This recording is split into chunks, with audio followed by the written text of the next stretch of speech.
Uh, Halo Ibu Asih, halo teman-teman sekalian yang menonton. Kami dari kelompok 13 sekarang akan mempresentasikan tentang tugas besar kedua yang tentang data analisis. Jadi pada bagian pertama laporan kami menjelaskan tentang deskripsi data dan file yang datasetnya kami ambil dari internet. Next. Untuk datasetnya, linknya dapat dicek di sini. Cuman untuk link singkatnya data.jakarta.go.id. Kami mengambil dataset tentang jumlah kematian penduduk di DKI Jakarta dari tahun 2020, khususnya 2020. Format data yang kami download berupa CSV. Dan untuk informasi yang dapat kita ketahui dari data ini, itu ada mengetahui jumlah kematian pada setiap atau semua kota, mengetahui jumlah atau kematian pada setiap atau semua kecamatan, mengetahui jumlah kematian pada setiap atau semua kelurahan, mengetahui jumlah kematian pada setiap bulan atau pada bulan tertentu, dan mencari jumlah kematian terbanyak, terkecil, pada kota, kecamatan, kelurahan, dan bulan tertentu. Untuk awal-awal kita pertama kali mengimport data dengan menggunakan program Jupyter Lab. Nah, untuk dimensi dan ukuran data, dengan mengecek menggunakan program yang ada di PowerPoint, kita mendapat bahwa dimensi datanya terdapat 1068 baris dengan 7 kolom. Yang di kolomnya terdapat kolom tahun, provinsi, nama kota, kecamatan, kelurahan, bulan, dan jumlah. Dengan berat file total setelah dicek menggunakan program adalah 58,5 kurang lebih kilobyte. Pada bagian karakteristik data ini kami menjelaskan tentang kolom yang ada pada programnya. Seperti yang dijelaskan tadi, terdapat 7 kolom. Kolom pertama, kolom tahun. Pada kolom tahun ini, datanya berupa data numerik atau angka yang range-nya dari tahun 2020 sampai 2020 dengan jumlah data kosongnya tidak ada, jadi terisi semua. Next. Untuk kolom provinsi, pada kolom provinsi ini tipe datanya berupa kategorikal yang terdapat 1068 data tanpa adanya data kosong. Untuk kolom nama kota, jumlah range-nya juga sama, 1068 data dengan tidak ada jumlah data kosong. Kolom kelurahan juga datanya 1068 data tanpa data kosong. Kolom bulan, untuk bulannya hanya dari bulan Januari sampai bulan April, tapi menggunakan angka. Jadi tipe datanya numerik, tanpa adanya data kosong. Dan terakhir untuk kolom jumlah, tipe datanya berupa angka juga. Dengan jumlah terkecil 0 dan terbesar 79, itu range datanya, tanpa adanya data kosong. Berikutnya ada statistik. Di bagian ini, data akan diurutkan, lalu dicari rata-rata, standar deviasi, persentil, nilai ekstremum, yaitu nilai maksimum dan minimum, dan juga akan dimunculkan distribusi frekuensi beberapa atribut data yang sudah disebutkan tadi. Yang pertama ada sampel data. Sampel data yang digunakan di sini yaitu kami memunculkan 10 data pertama. Berikutnya ada sampel data yang setelah diurutkan. Ada diurutkan berdasarkan jumlah kematian terbanyak hingga tersedikit. Bisa dilihat di atas itu kematian terbanyak berjumlah 79 yang sudah disebutkan tadi, dan jumlah kematian paling sedikit juga sebanyak 0. Berikutnya ada sampel data yang diurutkan per bulan. Ada yang diurutkan berdasarkan jumlah terbesar, yaitu 79, yang berarti tadi kematian berjumlah 79 orang ada di bulan Januari, dan paling sedikit di bulan Januari ada 0 kematian. Berikutnya ada rata-rata dan standar deviasi. Rata-rata adalah jumlah seluruh data dibagi banyaknya data, sedangkan standar deviasi adalah ukuran bagaimana nilai data-data tersebar. Untuk mencari rata-rata dan standar deviasi ini, kelompok kami membagi data menjadi per bulan.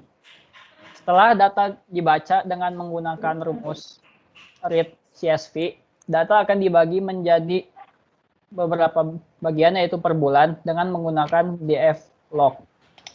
Bisa dilihat kematian pada bulan Januari setelah menggunakan rumus min yang berarti rata-rata yaitu sekian 23 kematian per kelurahan. Sedangkan standar deviasinya adalah 14. Berikutnya ada persentil. Persentil ini yaitu membagi data menjadi 100 bagian. Persentil ini berguna untuk mengetahui data yang ada di atas persenan tersebut. Misalnya seperti dilihat pada 90% ada 33 kematian. Berarti hanya 10% dari data yang di atas 33 kematian. Berikutnya ada nilai ekstremum dibagi menjadi dua, yaitu nilai maksimum dan minimum. Nilai maksimum ini dicari dengan rumus IMAX. Dan setelah diketahui jumlah kematian terbanyak ada 79. Di nilai minimum menggunakan rumus IMIN dan diketahui jumlah kematian paling sedikit adalah 0. Seperti yang diketahui, tadi kan sudah diketahui bahwa ada lebih dari satu kelurahan yang kematiannya berjumlah 0. Tapi karena ini diambilnya nilai minimum yang hanya satu, maka yang akan diambil adalah data yang paling atas, yaitu data ke-3. Berikutnya ada distribusi frekuensi. Distribusi frekuensi ini adalah untuk mengetahui berapa kali elemen sebuah kolom disebut. Misalnya ini ada kolom nama kota, Jakarta Selatan disebut sebanyak 260 kali, hingga Kabupaten ATM Kepulauan Seribu sebanyak 24 kali. Ini menunjukkan banyaknya kelurahan dikali 4 yang ada di kota tersebut. Misalnya di Jakarta Selatan, yaitu paling atas sebanyak 260 kelurahan, berarti di kota tersebut ada paling banyak kelurahan. Dan di kolom kelurahan juga ada masing-masing sama, yaitu ada 4 kali disebut karena data menyebutkan dari bulan Januari sampai April. Karena seluruh data disebutkan 1 kali per bulan, maka seluruh kelurahan akan mendapatkan angka 4, yaitu disebut sebanyak 4 kali. Dan berikutnya ada kolom kecamatan. Kolom kecamatan ini lebih banyak daripada kolom kota. Maksudnya, tadi kota itu ada kurang dari 10, sedangkan di sini ada banyak sekali kecamatan. Tetapi tetap lebih sedikit dari kelurahan, karena dalam satu kota terdapat banyak kecamatan. Visualisasi. Data yang sudah dikelompokkan atau diurutkan divisualisasikan dalam berbagai bentuk grafik. Yang pertama itu ada perbandingan kategori. Di sini aku tuh nyari perbandingan jumlah kasus di bulan Januari di tiap kota. Jadi di sini ada digrupin dulu. Si definisinya itu digrupin berdasarkan bulan Januari. Jadi DF bulannya sama dengan 1. Kalau yang karena kalau di suatu kota itu yang meninggalnya 0, berarti kan nggak kehitung kasus. Jadi kalau kasus tuh hitungnya lebih dari 0. Jadi aku bikin definisinya juga dan DF jumlah lebih besar daripada dengan 0. Yang kedua ada perubahan jumlah kasus di bulan Februari di tiap kota. Sama aja kayak yang di atas ini. Ini cuman bedanya di bulan Februari. Nah ya. Yang ini ada penampilan perubahan terhadap waktu. Yang pertama ada perubahan jumlah kematian di kelurahan Kalibaru di tiap bulannya. Di sini aku bikin definisi baru. Definisinya itu kelurahannya namanya Kalibaru. Pakai plotnya line. X-nya ini bulan. Y-nya jumlah. Ya. Yang kedua ada perubahan jumlah kematian kelurahan Kapuk dan di tiap bulannya ya. Dan di sini ada kan bulan tuh 1 2 3 4. Nah, walaupun sini ada 1,5 tuh sebenarnya tuh enggak ngaruh apa-apa di sini. Dia ngaruh tuh cuma 1 2 3 dan 4. Dan di sini ada penampilan, hierarki dan hubungan keseluruhan bagian. Karena data yang mentahannya itu cuman ada kolom jumlah di setiap semua kelurahan. Jadi aku bikin di Excel baru berdasarkan nama kota itu, berapa jumlah kematian itu ada berapa.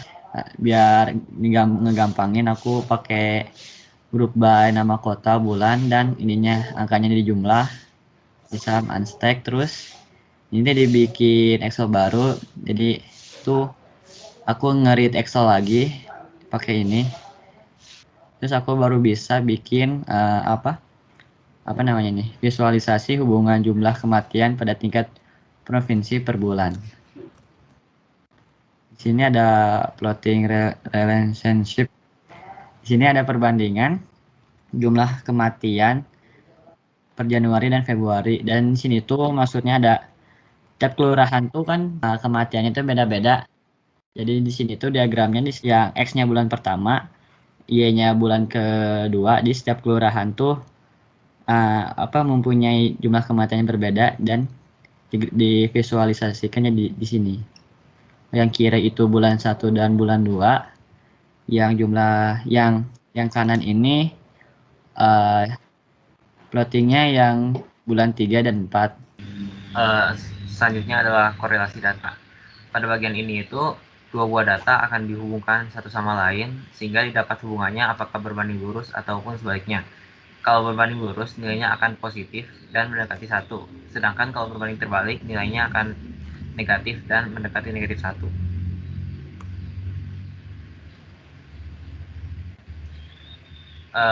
Di sini ditampilkan nilai korelasi pada bulan Januari dan Februari. Pada programnya dilihat ada STR DF121 dengan CORR DF121.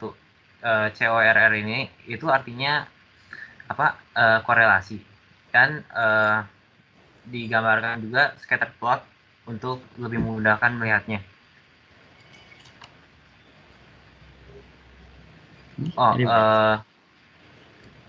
Diketahui juga nilai korelasinya itu senilai 0,8225 dan seterusnya. Itu tuh artinya korelasinya berbanding lurus karena nilainya positif dan mendekati 1.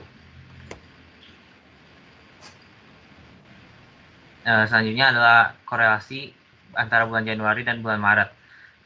Programnya juga mirip dan dapat nilai korelasinya itu 0,758 yang artinya korelasinya berbanding lurus.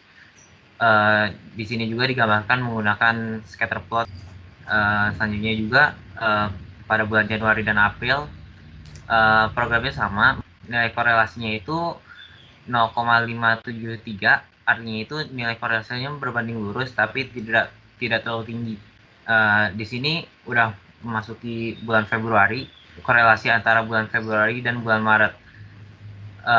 Programnya sama kayak yang tadi. Di sini didapat nilai korelasinya itu 0,79203, yang artinya korelasinya berbanding lurus dan lumayan tinggi. Selanjutnya korelasi pada bulan Februari dan April. Nilai korelasi pada bulan Februari dan April itu 0,498, artinya nilai korelasinya sedang, tidak terlalu tinggi tapi tidak terlalu rendah juga, tapi masih berbanding lurus. Terakhir itu korelasi antara bulan Maret dan bulan April. Korelasi ini tuh programnya sama kayak yang sebelumnya, dan didapat juga nilai korelasinya 0,56514, yang artinya korelasinya tidak terlalu besar tapi tidak terlalu kecil juga, tapi masih berbanding lurus. Selanjutnya itu ada data cleansing. Di data yang kami peroleh tidak ada itu yang datanya kotor dan kesalahan dalam mengisi data. Aku cek tuh nggak ada. Kan kita tadi tuh lihat ada jumlahnya tuh kan dari 0 sampai 79. Nah dari situ tuh nggak ada yang jumlahnya minus sih. Jadi kita anggap nggak kotor, dan 0 itu kehitungnya bukan kosong. 0 tuh emang ya 0. Jadi sekian presentasi dari kami, dari kelompok kami. Nah, semoga video ini membantu. Mohon maaf bila ada kesalahan kata dan kesalahan di laporan. Ya, terima kasih. Terima kasih, Bu.